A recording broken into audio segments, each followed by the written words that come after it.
Hello students, आप सब कैसे हो। आज मैं आपके साथ डिस्कस करूँगी टाइप्स ऑफ प्रोसेस कोस्टिंग। कि प्रोसेस कोस्टिंग है, आपको पता है कि हमारे पास बहुत सारे प्रोसेस होते हैं एक काम करने को। जैसे कि मैंने आपके सामने एग्जांपल ली थी, पहले धागा बनाने का प्रोसेस, दूसरे नंबर पर कपड़ा बनाने का प्रोसेस, तीसरे नंबर पर उसकी डिजाइनिंग का प्रोसेस और चौथे नंबर पर उससे शर्ट बनाने का प्रोसेस है। मैंने आपके साथ एक एग्जाम्पल ली है, तो ये थोड़ा सा अलग है। टाइप्स ऑफ प्रोसेस कोस्टिंग, उसके किस ढंग से हम प्रोसेस की कोस्टिंग करें। कोस्टिंग मतलब कितना अमाउंट डालें, ठीक है। जो कोस्टिंग करनी है, जैसे हर एक प्रोसेस की कोस्टिंग, उसमें जो अमाउंट डालते हैं वो किस ढंग से डालें, ठीक है। तो सबसे पहले हमारे पास जो टाइप ऑफ प्रोसेस कोस्टिंग है वो 3 टाइप की है। सबसे पहले नंबर पर है स्टैंडर्ड कोस्टिंग। जैसा कि नाम से ही पता चलता है कि हमारे पास जैसे 4 प्रोसेस है ना, तो हम हर प्रोसेस में एक्चुअल कॉस्ट लेने की बजाय, जैसे direct material, direct labour, overheads ना, जो भी एक्सपेंसेस होते हैं एक प्रोसेस के, उसका एक्चुअल अमाउंट लेने की बजाय एक स्टैंडर्ड कॉस्ट रख देते हैं, ठीक है। स्टैंडर्ड अमाउंट है ये, हम उस सिचुएशन में करते हैं जहाँ पर पता है कि जहाँ पर प्रोसेस में बहुत वैरायटी के चीज़ें बन रही हैं, मिक्स हो रही है, ठीक है। चलो इसको आगे डिस्कस करूँगी। पर स्टैंडर्ड कोस्टिंग क्या होती है, जिसमें हम एक्चुअल को हर प्रोसेस की एक्चुअल कॉस्ट नहीं निकालते। आपको पता है प्रोसेस में क्या होता है, एक प्रोसेस में हम डायरेक्ट मटेरियल, डायरेक्ट मतलब सारे खर्चों को ऐड करते हैं और डिवाइडेड बाय यूनिट्स करके पर यूनिट कॉस्ट निकाल लेते हैं हर प्रोसेस में, ठीक है। और स्टैंडर्ड कॉस्ट का मतलब क्या है, वहाँ पर हम प्री डिटरमाइंड, स्टैंडर्ड कॉस्ट का मतलब कहते हैं पहले से जो डिसाइड की गई कॉस्ट, बहुत सारे रिवीजन करके स्टडी करके जो डिसाइड की गई है उसके बेस पर यूनिट कॉस्ट निकालते हैं, उसमें एक्चुअल कॉस्ट नहीं लेते हैं, ठीक है। फिर भी एक बार revision, standard cost refer to calculating cost for production unit instead of actual cost. Actual cost नहीं लेते हैं, स्टैंडर्ड कॉस्ट लेते हैं।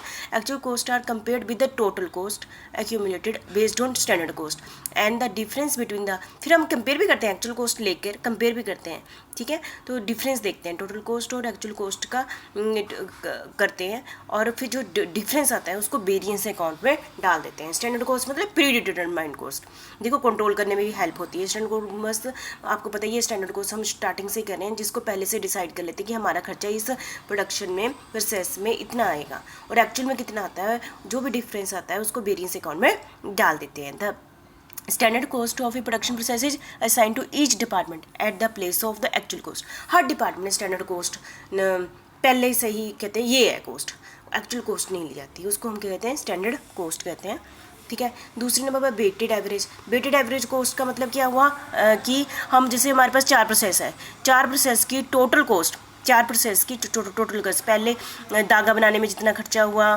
कपड़ा बनाने में जितना खर्चा हुआ और उसकी डिजाइनिंग में जितना खर्चा हुआ, शर्ट बनाने में जितना खर्चा हुआ, टोटल जितने भी खर्चे हुए हैं उनको टोटल करते हैं और डिवाइडेड बाय यूनिट्स करके, मतलब कि उसकी वेटेड एवरेज करके हम निकाल लेते हैं, ठीक है। पर ये मेनली ये अच्छे ढंग से, ये अच्छा प्रोसेस तो नहीं हुआ ना, पर ये यूज़ भी नहीं होता है ना वैसे तो। This type the process costing group together all the cost associated with the production.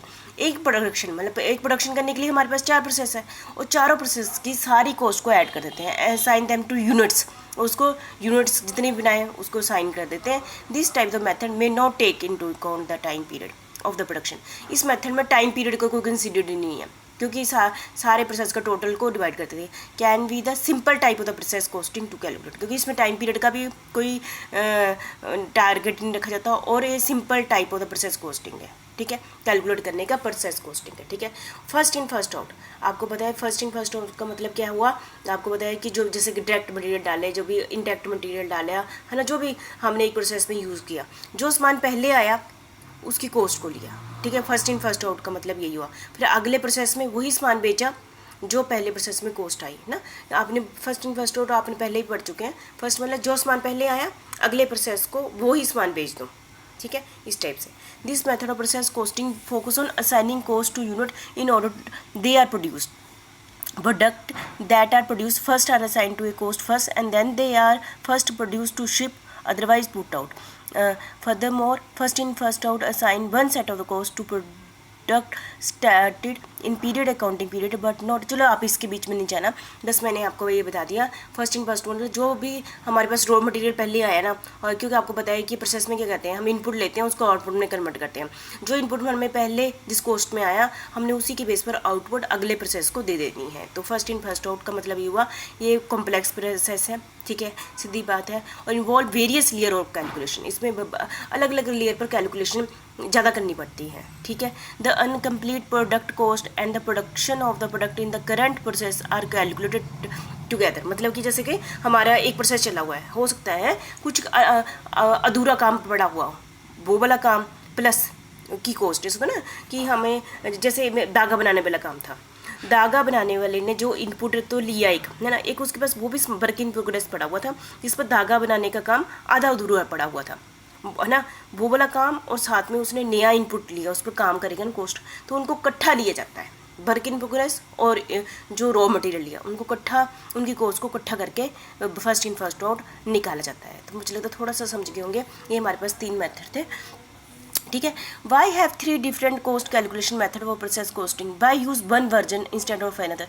हम किस सिचुएशन में कौन से मेथड को इंपॉर्टेंस दें, ये ज़्यादा इंपॉर्टेंट बात है। आपको पता है पहला weighted average method is use. Weighted average method क्या होता है, इसमें सारी कॉस्ट को इकट्ठा कर दो, ठीक है, और इसमें कोई भी, ये वेटेड एवरेज मेथड तब यूज़ किया जाता है जब स्टैंडर्ड कॉस्टिंग सिस्टम ना हो। जब स्टैंडर्ड कॉस्टिंग सिस्टम ना हो तो वेटेड एवरेज मेथड यूज़ किया जाता है। और दूसरा कंसेप्ट, मतलब यदि बोले आपसे कोई पूछे वेटेड एवरेज मेथड कब यूज़ किया जाता है, जब स्टैंडर्ड कॉस्टिंग ना हो और फ्लक्चुएशन हो कॉस्ट में, जब पीरियड में फ्लक्चुएशन हो, ठीक है।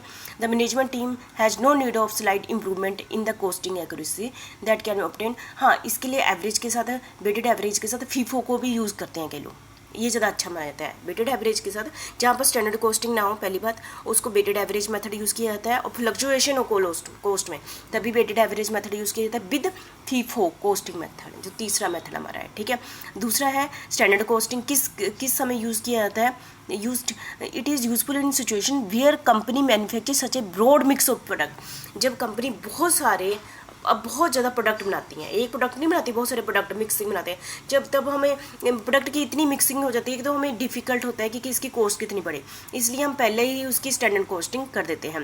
That have difficulty assign the actual cost to each cost of the product. Actual cost निकालना डिफिकल्ट हो जाता है क्योंकि उसमें हम बहुत सारे प्रोडक्ट लेते हैं। Under the other process costing methodology which both use actual cost, there is a strong chance that cost for different product will become mix together, ठीक है।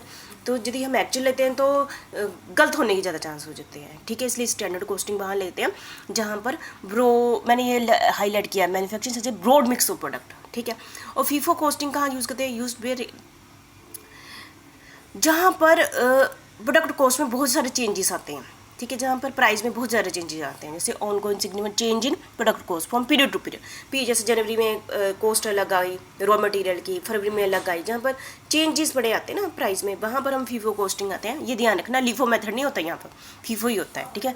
To such an extent the management team need to know the new costing level so that it can reprice product appropriately, determine if there are internal costing problem requiring resolution. बस ये LIFO method costing का मतलब है, जो सामान हमें पहले जिस कॉस्ट पर आया है हम उसी सामान को उसी कॉस्ट पर आगे बेचेंगे, ठीक है। ये हो गया फीफो कॉस्टिंग। ये जब ये सीधी बात, फीफो कॉस्टिंग तब यूज़ किया जाता है जब प्राइस में बहुत सारे चेंजेस आते रहते हैं, जन वीफा भी मतलब स्टेबल प्राइस नहीं होता। और स्टैंडर्ड कॉस्टिंग तब की होता है जब एक कंपनी बहुत सारा प्रोडक्ट बनाती है। और वेटेड एवरेज मेथड तब यूज़ किया जाता है जब स्टैंडर्ड कॉस्टिंग यूज़ नहीं की जाती है, ठीक है। आपको पता चल गया कि तीनों मेथड किस किस सिचुएशन में यूज़ किए जाते हैं। इन जनरल कौन सा मेथड यूज़ किया जाता है, in general simple costing approach is the weighted average method, weighted average method with FIFO costing being the most difficult, है ना, with the FIFO costing with the most difficult, ठीक है। तो समझ गए होंगे। तो ये थे 3 मेथड, आपको अच्छे से क्लियर हो गए होंगे, ठीक है। Thank you very much.